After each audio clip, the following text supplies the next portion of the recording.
The Walking Dead stepping up creepy levels, introducing some new villains, a sinister cult that wears dead people's faces, and human skin suits that speak in eerie, hushed tones. Spoiler alert, we're talking about the Whisperers. We don't learn much about these villains based on what we see in their first appearance on the show, but that's why you're here, right? To learn more about them.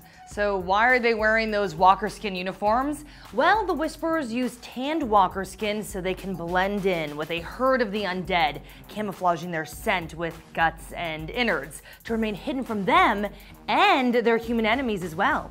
You ever seen him do this before? No. Sneaky and creepy. The Whisperers are the perfect cross between monsters and humans. They will likely bring back a lot of the horror elements we saw in the early seasons, before everything turned into a turf war between emerging communities. In fact, back in season 3, Morgan even mentioned seeing, quote, "People wearing dead people's faces," which we can retroactively take as a nice little nod that the Whisperers were coming. So think of the Whisperers as the culmination of a few groups the TV show has already presented to us, like the Scavengers and the Wolves.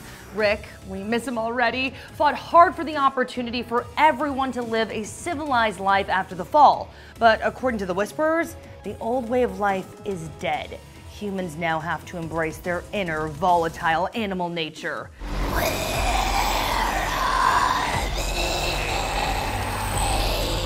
This introduction to the Whisperers finally syncs up with the comics, even though the lengthy time jump that came before the introduction is a bit different than the source material. The conflict in the comics all starts when the Whisperers kidnap several key members of neighboring townships because they felt like the surrounding communities led by Rick, Maggie, and the gang were getting too close to their borders. Those characters were then killed and their heads were placed on spikes to serve as warnings.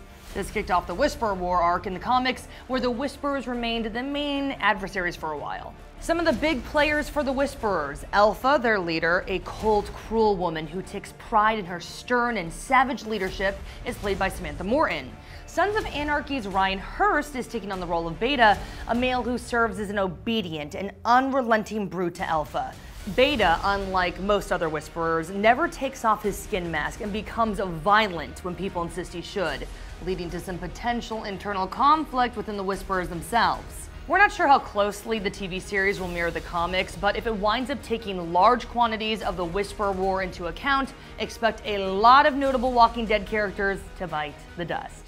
Well, what do you think about the Whisperers? Tell us in the comments section, and don't forget to check out our explainers on the symbiote Riot and Marvel villain Bullseye. And as always, make sure to follow and subscribe to IGN wherever you like to watch.